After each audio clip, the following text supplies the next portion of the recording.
Pumasok po kayo, marami upuan sa harap. Lagi nasa labas. Ayan. Purihin po ang Panginoon. Magandang umaga po sa bawat isa sa atin. Salamat sa dakilang Diyos sa paggabay niya sa atin sa buong isang linggo. Yan.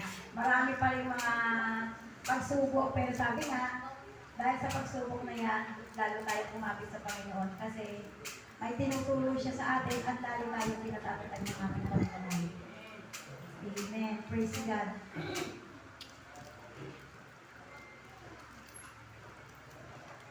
Ayan.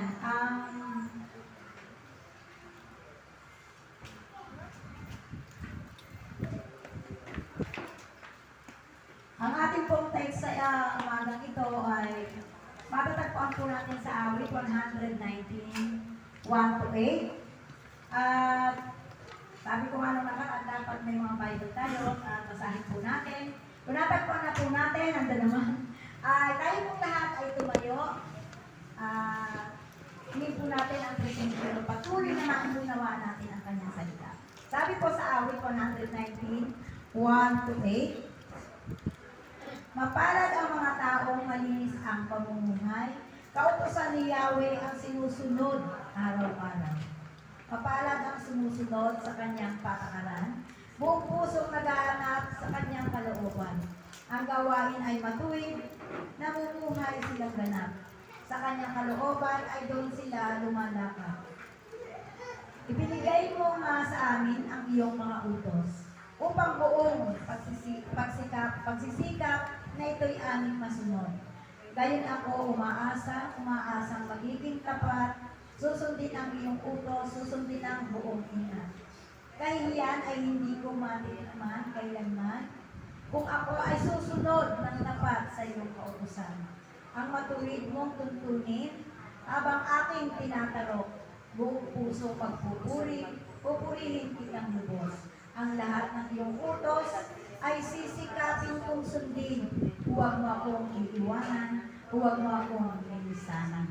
Amen. Tayo pong lahat ay manalangin sa ating dakilang Diyos. Hallelujah, Jesus. Hallelujah. Muli, Panginoon, kami ay narito, nagpapakumbaba sa iyong harapan, nagpupuri, nagpapasalamat sa iyong pagkakilaan. Salamat, Panginoon, sa buhay ng bawat isa ng mga anak mong narito upang sabahin ka sa Espiritu at katotohanan. Yes. Ama, sa umaga po ito, inanyahan namin patuloy, welcome ang Holy Spirit, Panginoon, upang patuloy na maranasan namin yung kagalakan, yung excitement sa paglilingkod sa iyo, Panginoon. Lord God, ikaw po ang patuloy na pumuspos ng iyong kapangyarihan sa bawat isa sa aming Panginoon. Ipahayag mo ang mensahe mo, dakilang Diyos, muli gamitin mo lamang ako bilang daluyan ng iyong salita. Ikaw, Panginoon, ang mataas. Ikaw ang mahayag. At kung ano ang kalooban mo, siya pong masunod sa bawat isa. Pinagkakatiwala ko po sa iyo ang mensahe namin sa mensahe ito sa umagang ito.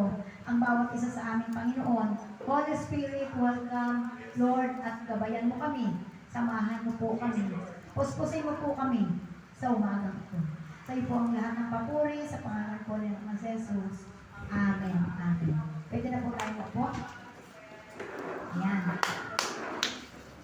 Praise God. Ayan po. Sabi nga po,